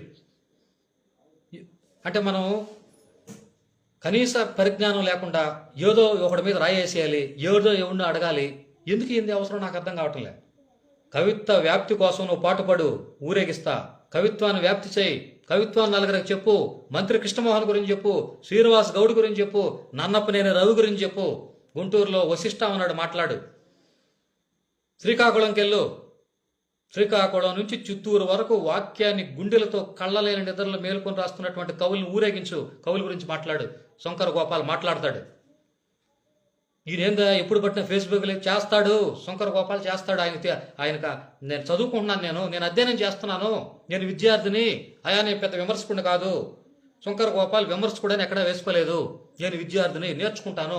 అమ్మా నేర్చుకుంటా, అయ్యా నేర్చుకుంటా, నేర్పించండి, బ్రహ్మాండంగా నేర్చుకోవడానికి నేను సిద్ధంగా ఉన్నా అని చెప్పా. ఎవడైనా నిర్మాణాత్మకమైనటువంటి సూచన ఇస్తే, ఎవరైనా నిర్మాణాత్మకంగా చెప్తే నిన్ను ఖచ్చితంగా ప్రేమిస్తా, వాక్యాన్ని నేను ఖచ్చితంగా తీసుకుంటా. ఎట్లా చెప్పాలో, ఏ భాషలో చెప్పాలో నేర్చుకోవాలి ముందు మనం. ఏ భాషలో చెప్పాలి? దేవుడు ఒక విద్రోహ శక్తి అన్నాడు బంగారాజు కంట. ఏమంటాం బంగారాజు కంటని? పిండం కాకులు తప్ప ఆత్మలు తినని దేశం ఎప్పుడు తెలుసుకుంటుందో, ఆవు హాట్ టాపిక్ అయిన ఉద్రిక్త సందర్భాల మీదుగా పారే పంచకంతో పాపాలను ఎంతకాలం కడుక్కుంటుందో, తాలిబొట్టులోని మహత్తు జిందగీని ఇంకెన్నసార్లు గురిడి కొట్టిస్తుందో, గాలి భూతాన్ని గాజు సీసాలో బంధించిన మనగాడు మనిషిలోని భూతాన్ని ఎప్పుడు బంధిస్తాడో, జిహాద్ అంటే జనాన్ని చంపడం అని నీ పవిత్ర గ్రంథంలో చెప్పబడిందో, దేవుని రాజ్యం సిద్ధింపజేయడానికి దైవజనుల్ని లోబర్చుకోవాలని ఏ టెస్టామెంట్ నూరిపోసిందో, వంచికులు దేవుళ్ళు అవుతున్న నేపథ్యంలో సతుల పాతివృత్యం శంకించబడదని ఎలా అనుకోవాలి? ఇదంతా చూస్తుంటే ఈరోజు రేపు మనిషి సారథ్యంలో జరిగే మారణ కాండలో ఇప్పుడు ఇక దేవుడు విగత జీవి. ఇంకా చెప్పాలంటే మానవుడు మలిచిన విద్రోహ శక్తి ఎవడివ్వగలడి స్టేట్మెంట్? బంగారాజు కంట మాత్రమే ఇవ్వగలడు, అంత ధైర్యంగా మాట్లాడగలడు. అట్లాంటి బంగారాజు కంట నాకు ఒక కంప్లైంట్ ఉంది బంగారాజు కంట గారి మీద. ఆయన షాపింగ్ మాల్స్లో ఉండేటువంటి నిలబడి మనం ఎక్కడికైనా షాపింగ్ మాల్కి వెళ్తే ఆడవాళ్ళని కూర్చోబెట్టరు, కుర్చీలు ఉండవు పాపం. వాళ్ళు 8 గంటలో 12 గంటలో నిలబడే వ్యాపారం చేయాలి, నిలబడే సరుకు అమ్మాలి. దాన్ని వాళ్ళను కూర్చొనివ్వండి అనే పోయం రాశాడు. అసలు ప్రతి షాపింగ్ మాల్ ముందు వేలాడదా తీయాల్సిన పోయం, ప్రతి షాపింగ్ మాల్ ముందు ఒక ఫ్లెక్సీ వేసి షాపింగ్ మాల్ పెట్టిన బడా వ్యాపారికి, సరుకు నమ్ముకున్నటువంటి సరుకుతనంగాడికి ఆ కవితను వినిపించాలి. ఆ కవిత ఇందులో పెట్టలేదు బంగారాజు. నాకు చాలా కోపం వచ్చింది. ఆ కవిత ఈ పుస్తకంలో ఉండాలి, ఆ కవిత లేకుండా చేశాడు బంగారాజు. అసలు నాకు అద్భుతమైన కవిత. నేను ఏ స్కూల్కి వెళ్ళినా, ఏ కాలేజీకి వెళ్ళినా బంగారాజు కంట కవిత గురించి మాట్లాడాలంటే వాళ్ళను కూర్చొనివ్వండి. చూడండి, శీర్షికే చూడండి, స్త్రీలనే. పాప మా షాపింగ్ మాల్లో అట్లాంటి కవితలు మనకు కనబడవు. అట్లాంటి కవితలు మనం ఎందుకు మాట్లాడతాం? మనం పాయల మురళీకృష్ణ గురించో, శంకర గోపాల్ గురించో, అనిల్ డాని, పుప్పాల శ్రీరామ్ ఇట్లా వాళ్ళ గురించి మాట్లాడతాం. విమర్శకుడు, విశ్లేషణకర్త, మూలాల్లోకి వెళ్ళాలి. పైడికొండల వెంకటేష్ గురించి మాట్లాడాను నేను, అతను పుస్తకం వేయలేదు. జావేర్ పాషా గురించి మాట్లాడాను నేను, అతను అప్పటికి పుస్తకం వేయలేదు. వినోద్ కుత్తం గురించి మాట్లాడాను నేను, అతను అప్పటికి పుస్తకం వేయలేదు. ఇది నేను చేస్తున్న పని. కవిత్వ వ్యాప్తి కోసం కంకణం కట్టుకున్న వ్యక్తిగా చెప్తున్నాను. శంకర గోపాల్ మంచి కవిత్వం కనబడితే భజనే చేస్తాడు, సంకీర్తనలు పాడతాడు. అందుకే బంగారాజు అన్నాడు, బతికి చూడనే పోయం ఉంటుంది ఇందులో. బతికి చూడు, దుఃఖం పండుతున్న నేలలో బతికి చూడనే పోయం ఉంటుంది. కాలిస్తే మసి, పూడిస్తే మట్టి, చచ్చిపోయాక ఇంతకంటే ఇంకేముంటుంది అంటే ఒక పాజిటివ్ దృక్పథంతో కవితని తీసుకెళ్తాడనమాట. అంటే ఈ దుఃఖం పండుతున్న నేల అనేటువంటి పుస్తకానికి సంబంధించి 45 కవితలు కూడా ఒక సామాజిక రాజకీయ దృక్పథంతో వర్తమాన కాలాన్ని అంచనా వేస్తూ ఆయన గొప్ప కవిత్వం రాసేటువంటి ప్రయత్నం చేశాడు. చాలా ప్రశ్నలు వేశాడు. అసలు ఫ్రీ రిలీజ్ ఈవెంట్ గురించి కవిత రాశాడు చాలా విచిత్రంగా. బర్త్డే బంప్స్ గురించి కవిత రాశాడు. బర్త్డే బంప్స్ అన్నాడు ఒక చోట. అంటే బర్త్డేల పేరు మీద జరిగేటువంటి దరిద్రాలన్నీ తీసుకొచ్చి ఆయన చాలా వ్యంగ్యంగా బర్త్డే బంప్స్ అనే ఒక మాట రాస్తాడనమాట. మీ బోడి మనసుని వేలాడదీస్తున్నాను అంటాడు ఒక చోట. అంటే సరదాగా టచ్ చేద్దాం రండే అంటే మాండలికం వాడాల్సిన చోట బంగారాజు మాండలికాన్ని వాడారనమాట. అట్లాంటి ఉదాహరణలు ఇందులో చాలా ఉన్నాయి. మనకు ఇమాజినేషన్ కొత్తగా అనిపిస్తుంది, భావాల ప్రకటనలో నిజాయితీ ఉంటుంది. ఒక దృశ్యాన్ని కానీ సంఘటన కానీ చాలా ప్రభావవంతంగా పాఠకుల హృదయాల్లో కవిత్వంగా తీసుకెళ్లగలిగే శక్తి బంగారాజు కంట సంపాదించాడు. ఒక కవితకి అవసరమయ్యేటువంటి భాషను ఆయన ఇచ్చాడు. ఆయన ఏ పక్షాన్ని నిలబడి మాట్లాడుతున్నాడు అనేది మనకు ఇట్టే అర్థమైపోద్ది. అణగారిన వర్గాల పట్ల తీవ్రమైన ప్రేమ అతనిలో కనిపిస్తుంది. బంగారాజు స్త్రీల పక్షాన మాట్లాడాడు, బంగారాజు దళితుల పక్షాన మాట్లాడాడు, బంగారాజు సమకాలీన విద్రోహ శక్తుల్ని ప్రశ్నించాడు. జీవ పరిణామ సిద్ధాంతాన్ని గురించి ఇందాకే మనం మాట్లాడుకున్నాం. ఆయన శీర్షికలు కూడా చాలా ప్రాధాన్యం ఇస్తాడు. బంగారాజు కంట ఫేస్బుక్ మీద రాసినటువంటి కవిత కూడా చాలా మంచి కవిత. సమయం లేదు కానీ ద బుక్ వితౌట్ ఫేస్ అనేటువంటి, అంటే కవితల్లో ఇంగ్లీష్ పదాలను ఉపయోగించవచ్చా, అన్ని దేశాలని ఉపయోగించవచ్చు. అది డిమాండ్ చేస్తే ఇక్కడ ఇంగ్లీష్ పదం పెట్టాలంటే ఖచ్చితంగా పెడదాం, తప్పే ఉంది, దానికి ఏమి అభ్యంతరాలు ఏమీ లేదు. అట్లా రాసినటువంటి ఇంగ్లీష్ శీర్షికల్లో బర్త్డే బంప్స్ అని, ద బుక్ వితౌట్ ఫేస్ అనేటువంటి కవిత కూడా చాలా మంచి కవిత. అది కూడా మీరు బంగారాజు కంటకు ఫోన్ చేస్తే పుస్తకాన్ని పంపుతాడు. అంతా సవ్యంగానే ఉన్నట్టుంటుంది. ఏదో మూల నుంచి అదాటిన ఆపదగాలు రేగడం మొదలవుతుంది. వాస్తవం ఒళ్ళు విరుచుకుంటున్నంతలో అబద్ధం అందంగా ముస్తాబై నిల్చుంటుంది. మాట పాట కదలిక కంటి చూపే కాదు, మనకు తెలియకుండా మన ఏకాంతాలు ఎదుటివారి నెట్టింట్లో తైతెక్కలాడతాయి అంటాడు. అంటే ఫ్రెండ్ రిక్వెస్ట్ లిస్ట్లో ఉన్నది అందరూ ఫ్రెండ్సేనా, ఒకసారి కూడా ఆలోచించుకోనా అని చెప్తూ ఫేస్బుక్ గురించి అట్లా చెప్తూ సూది మునంత ఏమరపాటు ఒరుసుకుంటూ శృతి మెత్తగా ప్రమాదం మనతో సెల్ఫీ దిగి వెళ్ళిపోతుంది అంటాడు. సరదాగా మరణాన్ని ముడ్డిగిల్లు లేపే దృశ్యం, పాడి మీద పీనుగుని స్టేటస్ పెట్టి ఇష్టాన్ని చెప్పమంటున్న సందర్భం, ఇలా పోస్టు కొక్కానికి తగిలించబడ్డ కామెంట్ తాలూకు సమ్మోహన వెనక మూమెంట్ ఏమిటో ఎవరికి తెలుసు. ఒక్క లైక్ కోసం ఒళ్ళు నగ్నం అవుతున్న కాలంలో ఎక్కడ ఏ బూచి దాగుందో ఎవరికి తెలుసు అని అంటాడు. ఇట్లా మనం ఒకవేళ అన్ని దేశాలు అవసరమైతే ఖచ్చితంగా అన్ని దేశాలను కూడా ఉపయోగించవచ్చు. గొరగాల్సింది తలలు కాదు మా మొలలు అనేటువంటి కవిత దళిత చైతన్యం మీద రాసినటువంటి అద్భుతమైన కవిత. కనీసం దళితులు కూడా ఆ కవితను గుర్తించలేదు. దళిత కవులు కూడా ఆ కవిత గురించి మాట్లాడలేదు. చాలా దారుణమైన విషయాలు వాళ్ళ తెలుగు నేల మీద. అసలు రాజకీయ నాయకుల కంటే కవుల్లోనే విపరీతమైన రాజకీయాలు ఉన్నాయనే విషయం కొత్తగా నేనేం చెప్పక్కర్లేదు. ఎంత అద్భుతమైన కవి, తలల కాదు మొలలనేటువంటి గొప్ప పోయం రాశాడు ఆయన. అట్లాగే కవిత్వం రాస్తున్న ఇప్పుడు ఆయన చెప్తాడు, తరతరాలుగా ఊడిగాల మడుగుల్లో పడి మునిగి తేలుతున్న ఎలాగొకనాగా తలల డెక్కించుకున్నంతం గాని మొలిచింది మొదలు దాని ఊసే తీసి తీరుబాటే లేదు. ఇంకా తలలాపేసి మా మొలల గురించి పుణ్యం కట్టుకోండ్రా సంఘ సంస్కృతల్లారా అని అడుగుతాడు. అంటే దళితులకు శిరోమండనం చేసినటువంటి సంఘటనని ఎంత శక్తివంతంగా, ఎంత చైతన్యవంతంగా బంగారరాజు కంట కవిత్వం చేశాడు అనేది ఇందులో మనకు తెలుస్తుంది. కాబట్టి మిత్రులారా, చూస్తున్న మీరంతా కూడా బంగారరాజు కంట రాసినటువంటి దుఃఖం పండు నేను 6 నెలలుగా చూశాను. చాలా మంచి పోయిటరీ ఇది. ఎవడైనా దీని గురించి మాట్లాడతాడని ఎవడు మాట్లాడలేదు. ఎక్కడైనా వాడు వ్యాసం రాస్తా అంటే ఎవడో రాయలేదు, ఎవరు రాయలేదు. ఎందుకు వాళ్ళ మీద నేను ఒకటి రాస్తే దాని మీద ఏదో ఒక ఆయన రాస్తాడు. ఇంకో ఎందుకు నాకు అర్థం కాలేదు. చాలా మంది ఉన్నారు నాయన రాసేవాళ్ళు, చాలా మంది గొప్ప కవులు ఉన్నారు, గొప్ప గొప్ప వాక్యాలు రాస్తున్నారు నాయన. వాళ్ళని ఊరేగించండి, వాళ్ళ గురించి మాట్లాడండి, నలుగురికి చెప్పండి. మంచి పుస్తకం బంగారరాజు కంట రాసినటువంటి దుఃఖం పండుతున్న నేల. ఇది బంగారరాజు ఇందులో కవిత్వం పండించాడు. నికారసైనటువంటి కవిత్వం రాశాడు.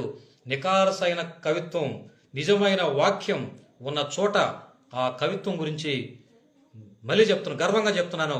డాక్టర్ శంకర్ గోపాల్ మాట్లాడతాడు, డాక్టర్ శంకర్ గోపాల్ భజన చేస్తాడు అని మాత్రం చెప్తున్నాను. ఇట్లాంటి మంచి కవిత్వాన్ని, దీనికి నేను వెనక మాట కూడా ముందు మాట వేసుకుంటానంటే నేను వద్దన్నాను. ముందు మాట రాసే అంత గొప్ప వ్యక్తి నేనేం కాదు నాయన, నేను కుర్రాడిని, ఏదో ఇప్పుడిప్పుడు రాస్తున్నవాడిని. కాబట్టి నాకు కాస్త వెనక మాట వేసుకోండి సార్ అని చెప్పాను. ఆ మాట గౌరవంతో ఈ పుస్తకానికి వెనక మాట కూడా వేశారు బంగారరాజు కంట. వారు సహృదయ, వారు నాకంటే వయసులో పెద్దవారు అయినప్పటికీ ఆయన వాక్యం నన్ను చైతన్యవంతుడిని చేసింది, ఆయన వాక్యం నన్ను ఆలోచింపజేసిందని చెప్తూ ఈ గంటపాటు ఈ ప్రసంగాన్ని విన్న మిత్రులు, తర్వాత వినబోయే మిత్రులందరూ కూడా నేను ఒకటే చెప్తున్నాను, కవుల మధ్య వ్యక్తిగత ద్వేషాలు, విద్వేషాలు పనికిరావు. ఎవరైనా ఒక వాక్యం నచ్చకపోతే వాళ్ళకి ఫోన్ చేసి అయ్యా ఈ వాక్యం బాగలేదని చెప్పండి. ఎందుకంటే పరిస్థితులు బాగలేవు, ఎవరూ దాన్ని తీసుకునే విధంగా లేరు.